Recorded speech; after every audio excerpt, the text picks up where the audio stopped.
La société Satram, présente à Libreville, Port-Gentil et Franceville, dont les provinces respectives de l'estuaire, Ogooué-Maritime et Otogooué, propose tout type de location dans les domaines du transport, de l'hébergement et de l'assurance voyage. Seulement, depuis quelques années, cette société des services aux entreprises et particuliers bat de l'aile du côté de sa succursale de Port-Gentil. À en croire ce qui va suivre, Satram se porterait bien à Libreville et Franceville, excepté Port-Gentil, où les employés tirent le diable par la queue. Ces employés téméraires, pour avoir tenu une grève près de 3 années consécutives, semblent perdre la bataille au vu des décisions prises par le syndic, c'est-à-dire l'administrateur provisoire qui a été commis pour conduire l'entreprise en temps de crise et de celle rendue par le tribunal de première instance de Port-Gentil. Mais avant d'en arriver là, nous allons avec vous faire le tour de ce qui constitue la trame de cette affaire que nous avons intitulée la Satram Gate, en raison des entourloupes qu'elle renferme. En septembre 2016, la société Satram dépose le greffe du tribunal de première instance de Port-Gentil, lieu du siège, sa déclaration de cessation de paiement consécutive à la crise économique qui touche le monde à cette période.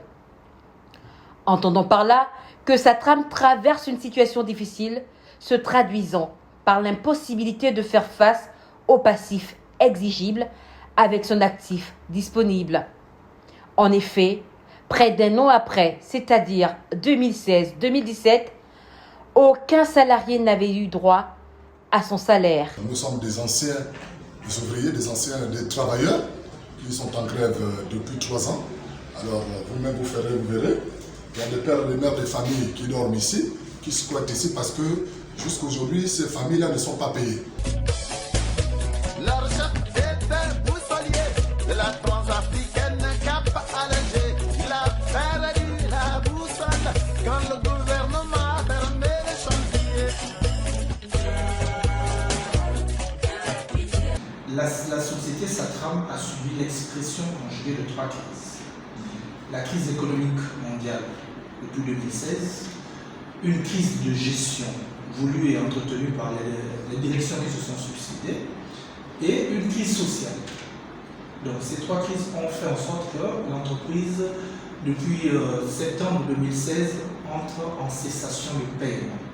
Ça veut dire que l'actif disponible ne pouvait plus subvenir aux charges.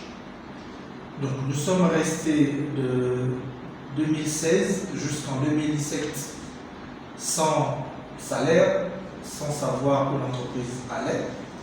C'est ce qui avait amené l'ensemble des employés à se retourner vers la justice pour demander le redressement judiciaire, afin d'être assistés par la justice. Ce qui sous-entendrait que la société Satram n'a aucun bien qui pourrait être transformé en liquidité immédiatement ou à très court terme, tout en permettant la poursuite de ses activités. Ce qu'avait admis le tribunal de première instance de Port-Gentil dans son jugement rendu le 28 février 2018, il a constaté la cessation et estimé que le redressement était possible. C'est pourquoi la société Satram a été remise en redressement judiciaire à cette date. Le 28 février 2018, le tribunal de première instance de Port-Gentil avait rendu une ordonnance qui admettait la société Satram en redressement judiciaire. Donc nous sommes entrés en redressement judiciaire de cette date-là jusqu'au 21 septembre 2021. La liquidation judiciaire n'étant pas prononcée, c'est que l'entreprise pourrait renaître de ses cendres. Nous apprenons que durant la période de redressement judiciaire, destinée à permettre la poursuite de l'activité de l'entreprise, le maintien de l'emploi et l'épurement du passif, un bilan économique et social de l'entreprise devrait être effectué.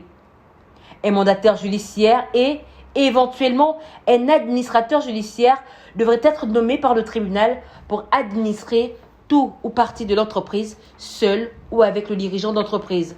Ce qui fut fait pour le cas de Satram Port-Gentil. Du bilan de la dette concernant les salaires, nous retiendrons que Satram accusait les arriérés de 9 à 23 mois de salaire, selon que l'on était autochtone ou expatrié. Avant le redressement judiciaire, l'ensemble des employés avaient 9 mois d'arriérés pour les nationaux et on allait jusqu'à 18-21 mois pour les expatriés. Donc, lorsque nous entrons en redressement judiciaire, voilà ce qui était de la dette sociale. Dénomination, nous retiendrons la cacophonie orchestrée par l'appareil judiciaire gabonais.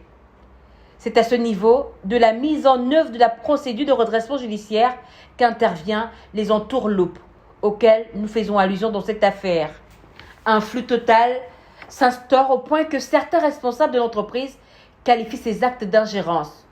De l'arrestation du syndic à la saisine d'importants montants d'argent par le procureur de la République, tout y passe. Pendant la période de redressement judiciaire, nous avons eu des ingérences, notamment l'arrestation du syndic pendant la période d'exécution de sa nomination, que nous n'avons pas compris. Nous avons eu l'ingérence de monsieur le procureur de la République qui avait saisi 2 milliards de francs dans les caisses de la société Satram. 2 milliards. Oui, 2 milliards. Toutes ces ingérences ont fait en sorte que la société Satram, hormis les 9 mois d'arrivée avant le redressement judiciaire, mais en période de redressement, elle a pu contracter 6 mois d'arrivée de salaire. Donc, tout ce méli-mélo a fait en sorte que nous ne savons plus à quel sens se vouer. Il est clairement stipulé en ce qui concerne les conséquences d'une ouverture de redressement judiciaire. Pour les créanciers, lorsqu'une entreprise est en redressement judiciaire, il y a suspension des poursuites. Aucune explication n'a été donnée aux responsables de Satram quant à cette arrestation du syndic. Pour le dirigeant de l'entreprise, le juge fixe la rémunération afférente aux fonctions exercées par le chef d'entreprise. Le procureur se serait-il ainsi saisi de la part qui devait revenir au syndic ou seraient-ce ses honoraires à lui dans cette affaire? Pour les salariés, l'administrateur peut être autorisé par le juge à procéder à des licenciements pour motifs économiques présentant un caractère urgent, inévitable et indispensable pendant la période d'observation. L'administrateur peut être autorisé par le juge à procéder à ces licenciements. Le procureur aurait-il eu un accord avec l'administrateur pour que, percevant les 2 milliards, il lui autorise à licencier sans tenir compte du caractère urgent, inévitable et indispensable? Encore que, le seul motif de licenciement devrait être économique en raison de la période de redressement judiciaire. Et cela devrait exiger un plan social.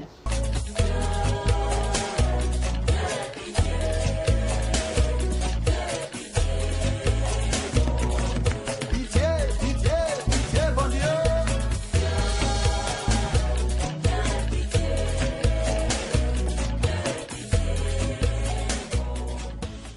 À l'ardoise de la dette de Satram se sont ajoutés 5 mois d'arriérés de salaire pendant la période de redressement judiciaire.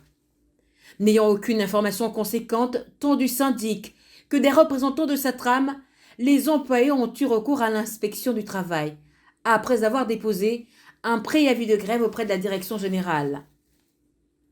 Démarche qui ne portera pas de fruits, les parties ne s'étant accordées sur aucun point. Informé, le ministère du Travail se saisira de la question à la suite de l'inspection du travail. Il tentera par le biais de secrétaire général d'arbitrer ce conflit. De cette énième étape sortira un procès-verbal dans lequel la société Satram reconnaît ses dettes et s'engage à payer aux employés les 3 des 5 mois d'arriérés de salaire accusés pendant la période de redressement judiciaire.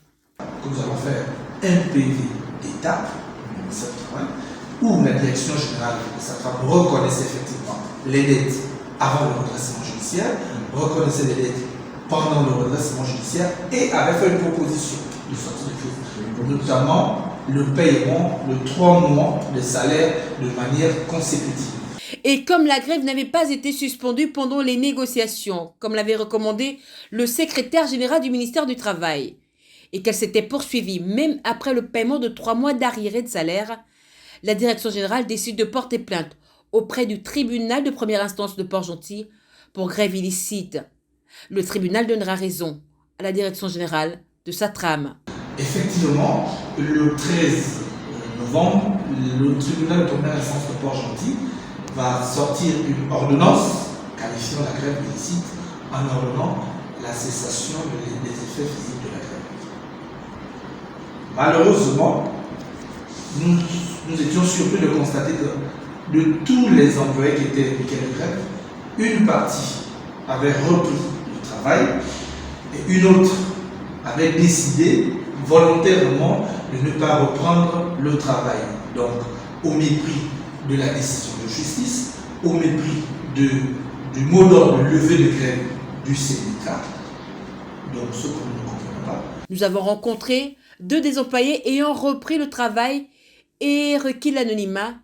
Ils nous révéleront qu'ils ont été victimes d'intimidation et de menaces individuelles pour reprendre le travail en raison de la délicatesse de leur rôle dans la chaîne de travail. Cette situation aura occasionné des frictions au sein des représentations syndicales et du personnel, lesquelles frictions ont à leur tour brisé la dynamique qui s'était construite autour de cette plateforme revendicative. Leur chef était boussolier de la transafricaine Cap Alger. Il a perdu la boussole quand le gouvernement a fermé les chantiers.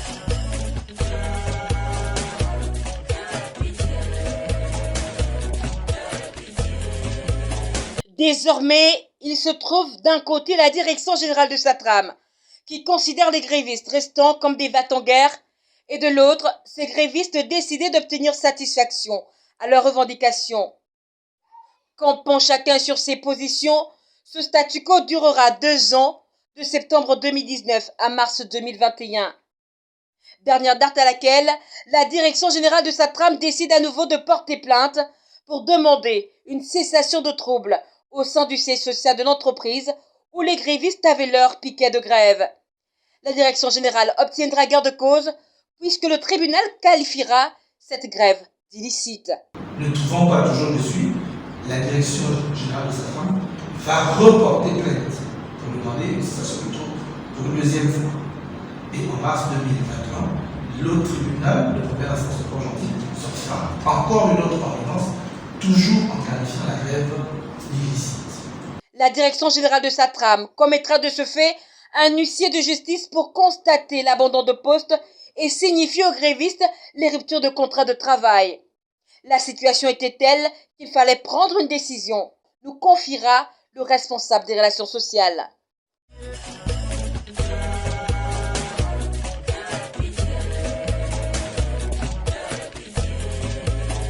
Ce sont donc près de 400 salariés sur les 1200 employés de SATRAM qui seraient concernés par ces départs. Excepté les 200 employés décidés d'en découdre, d'autres auraient choisi des départs volontaires. De plus, une confusion régnerait quant au respect de la procédure de rupture de contrat. Les démarches, nous entendons toujours. Jusqu'alors, personne ne nous a encore répondu, personne ne nous a appelé encore, nous a appelé sur la table de négociation. Nous sommes toujours là, nous sommes toujours en stand-by au statu quo. Alors nous ne savons pas ce qui se passe jusqu'alors. Nous n'avons pas arrêté totalement, nous sommes toujours des services parce que jusqu'à là, nous sommes en grève. Alors lorsque nous sommes en grève, ça veut dire que le contrat est suspendu pour l'instant. Les dispositions légales exigeraient le versement à chacun individuellement d'un solde de tout compte et la délivrance d'un certificat de travail et pour le cas d'espèce, la lettre de licenciement. Donc, il y a eu des virements qui ont été faits. Ces virements, chacun a interprété à sa façon pour dire qu'il s'agit de baisse arriérés, il s'agit de ce que l'employeur veut voir. Mais normalement, il s'agissait de moratoire de solde tout compte. Et aujourd'hui, tous ces documents se trouvent auprès de l'huissier de justice en charge de les redistribuer. Nous retiendrons qu'aucun employé n'est rentré individuellement en possession des documents notifiant leur licenciement, en dehors des virements dont les montants ne nous ont pas été révélés et que les employés grévistes n'en ont jamais entendu parler. Depuis le 21 février 2018, nous sommes rentrés en redressement judiciaire. Après 3 ans, il n'y a rien eu comme solution par rapport à ce qui nous a mené en redressement judiciaire, les salaires. Aujourd'hui, soi-disant, parce que nous ne sommes pas informés par les instances supérieures, on entend dire que nous sommes sortis du redressement judiciaire depuis le 21 septembre. Moi, je pense quand même qu'il y a un problème. Le problème, c'est lequel? C'est nous qui avons demandé le redressement judiciaire. Ce n'est pas la direction de Satram. Ce sont les travailleurs. Voyant la souffrance, on a demandé l'accompagnement du tribunal, que le tribunal nous accompagne pour trouver des solutions. À votre problème d'arriéré de À salaire. notre problème d'arriéré de salaire. Mais nous sortons du redressement judiciaire, la solution n'est pas trouvée. Le tribunal de Port-Gentil a déposé un concordat que la société, ils se sont déjà entendus et la fin du redressement judiciaire. 7 mois après, nous ne sommes pas encore rentrés en possession de notre argent. Si nous sommes considérés comme des licenciés, qu'on nous donne nos papiers et que nous allons voir ailleurs. Ce langage de sourds entre les deux parties plaide en défaveur des grévistes qui, à ce jour, vivent dans des conditions précaires qui suscitent l'empathie.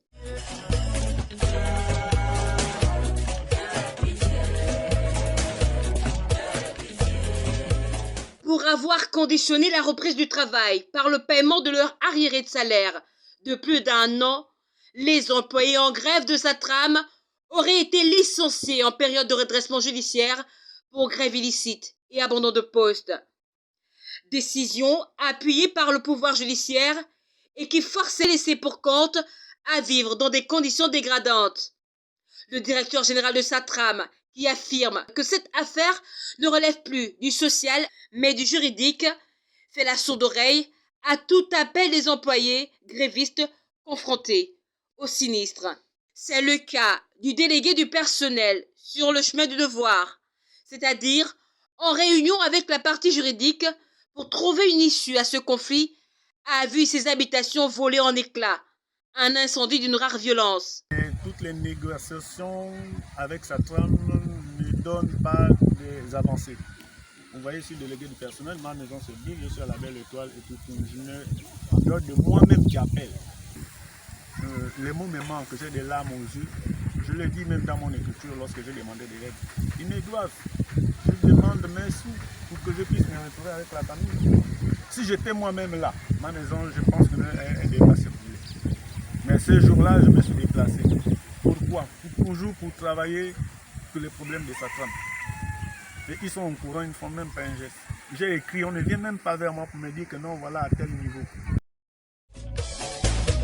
Leur chef était boussolier de la transafricaine Cap Alger. Il a perdu la boussole quand le gouvernement a fermé les chantiers.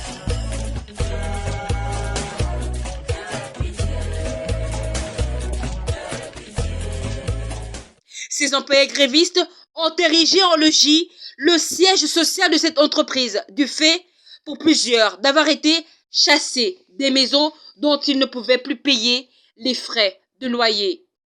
La vie familiale, équilibrée il y a longtemps qu'ils ne l'ont plus connue, ces grévistes qui pourraient être désormais appelés ex-employés de Satram, si l'on s'en tient aux décisions du tribunal de première instance de Port-Gentil. Démunis de tout, enfants déscolarisés et pressant besoin de prise en charge médicale sont le quotidien de ces hommes et femmes qui en plus d'1 an durant souffrent le martyre sans salaire. Ils n'auraient droit en retour qu'au manque de reconnaissance pour les services rendus, au vu du mur d'insensibilité qui a été érigé entre ces employés et leur direction générale. Monsieur Solomba Yvan François, agent Satram. je suis interné à la clinique d'Ili depuis vendredi dernier pour un problème de thrombose veineuse. Donc un problème de circulation de sang vers le cœur. La conséquence c'est que je peux avoir un arrêt cardiaque ou un AVC. Donc il se trouve qu'en ce moment j'ai une facture qui s'élève à 1 million de francs que je dois pouvoir arrêter dès lundi prochain, sans compter les ordonnances également qui suivent, qui ne sont pas dans la facture. Depuis lundi dernier également, j'ai envoyé un dossier de prise en charge au niveau de la direction générale de Satram, mais qui ne suit pas jusqu'à présent. Donc lundi prochain, je dois sortir, mais je ne sais pas comment régler cette note auprès de la comptabilité de la clinique. Donc M. Saïd Zenanki, il ne fait qu'accumuler les demandes d'aide sur les arrêts des salaires qu'ils nous doivent, mais il n'arrive pas à les solder. Donc voilà une autre situation de précarisation. Nous sommes là comme des employés abandonnés à eux-mêmes, des malades ambulants. On ne sait pas comment faire. C'était Boussolier de la transafricaine Cap Alger. Il a perdu la boussole quand le gouvernement a fermé les chantiers.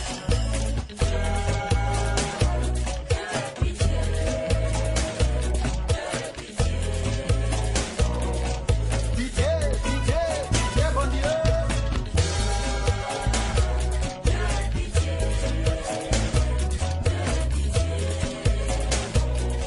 Dormir à ciel ouvert, c'est une situation des plus humiliantes, laquelle a été soumise à ces pères et mères de famille. Toutes les autorités de la localité, ou presque, ont tourné le dos à la sollicitude de ces familles en détresse. Je suis allé au secrétariat et là-bas, la secrétaire me faisait comprendre que non, j'étais déjà en rupture de budget. Là, c'est ce qui est sorti. Je traversais, je suis allé au secrétariat du secrétaire général du gouvernement. Là-bas, c'est la même réponse. Je suis quitté de là, je suis allé au service social.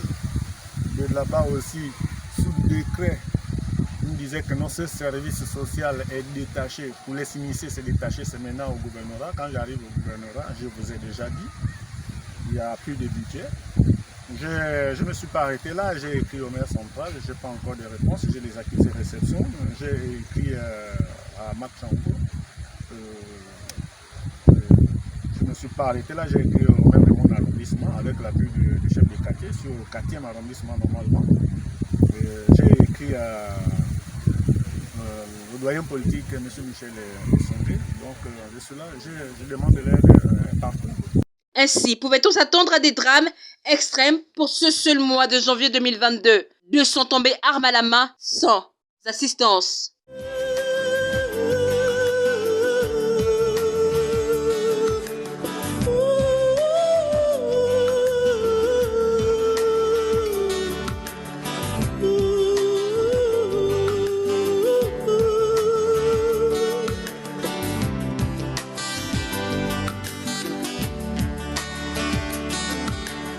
Un jour sous les chemins, je marchais. Un jour sous les chemins, je marchais. Mais j'ai entendu une voix qui venait du ciel. Oh, quelle gloire ce jour-là, quand il me sauva.